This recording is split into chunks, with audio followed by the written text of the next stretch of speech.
Hey guys, welcome back to another episode of the complete Looksmaxxing guide series. In today's episode, we will be going over ways of Looksmaxxing the eye area and trying to hopefully make it look better. We will be going over surgical options, non-surgical options, theories, what glasses should you wear, etc. So strap yourself in guys, this is gonna be a good one. Like the rest of my videos, this video will be split into multiple parts. What makes the male eye attractive? This will give us perspective or an idea on what we should aim for if possible. What makes the male brow attractive? This will also give us an idea on what we should possibly aim for. How to look max the eyebrows and how to look max the eyes. And if you guys want to get your face rated by me with Lookmaxxing advice tailored personally for you, link will be in the description. Without further ado, let's get this video started. So, I think we all know by this point that the eyes can make or break your face. It comes as no surprise. You can have a jaw chiseled by the gods themselves, but if your eyes are lackluster, this is gonna hurt your attractiveness a lot. So let's discuss first the eye shape that is preferable on men. Well, the two preferable eyes on men are almond eyes and hooded eyes, and possibly monolid eyes in some cases. Almond eyes are eyes that are vertically short and horizontally elongated, with a visible crease. I mean, the description is in the name. They look like almonds, hence the name almond eyes. As for hooded eyes, they are also vertically short and horizontally elongated. But unlike almond eyes, the crease is not visible. There is a layer of skin and fat that hides the crease of the eye, giving the eyes a hooded look, hence the name hooded eyes. Now this is the most basic explanation of eye shapes I have ever given, but hold your horses, cause there are other criteria the eyes should meet to be attractive. First of all, having good amount of sclerotia is a big no-no. What is sclerotia, you may ask? Sclerotia is the white of the eyes under the pupils.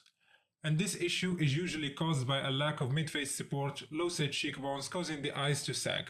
So that's one thing. Let's move on to the next. Upper eyelid exposure should be minimal or non-existent. This is what is usually preferable. If you have mild levels of upper eyelid exposure, then that's fine. It won't knock a lot of points out of your score. But excessive amounts of upper eyelid exposure is also a big no-no. They put you in the danger zone. The eyes cantle tilts, which mean how the medial canthus lines up with the lateral canthus. It should be neutral or positive.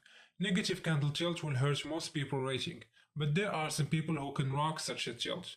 And it requires a strong masculine jaw and other good features to pull off such look. But the average man does not have such features. The eye distance from each other. The eye should be preferably one eye apart. If they are slightly close or slightly far, then that's fine. But too far or too close, that's when you start looking goofy. And finally, eye bags and lashes. You shouldn't have thick, dark eye bags like you haven't slept for a week. The eye bag area should be generally clean. And you should also have eyelashes, cause come on, we would look weird without eyelashes. Now, let's discuss what makes the eyebrows attractive, which is actually pretty simple. Your eyebrows should be full, dark and elongated. If your eyes are the windows, then the eyebrows are the curtain. In fact, the full natural dark eyebrows is becoming trendy and desired again. So the tilt of the eyebrows should be neutral or positive. And when it comes to the negative eyebrow tilt, it will hurt most people rating unless they have other solid features that will support this weak feature. As for the shapes, the most preferable shape on men is straight eyebrows. Other shapes are also fine except round or curved eyebrows. And finally, the distance between the eyes and the eyebrows. The eyebrows should usually sit close to the eyes. This will make you look focused and determined.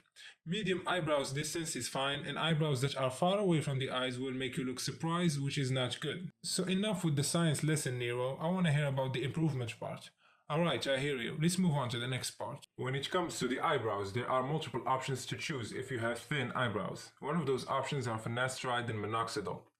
Finasteride is the stronger option compared to minoxidil. It is taken orally by pill every day, but for some people it can cause adverse effects like decreased semen and reduced sexual drive.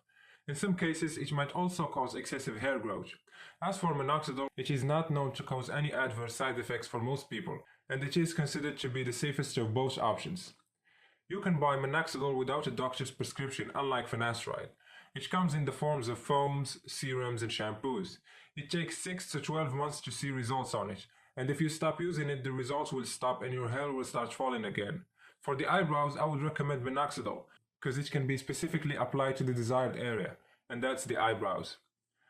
The other options for the eyebrows is microneedling. It stimulates hair growth and the results last from 18 to 30 months, depending on your skin type, lifestyle, and how often you get touch-ups. There is also hair transplant option, which is quite self-explanatory. This option is permanent.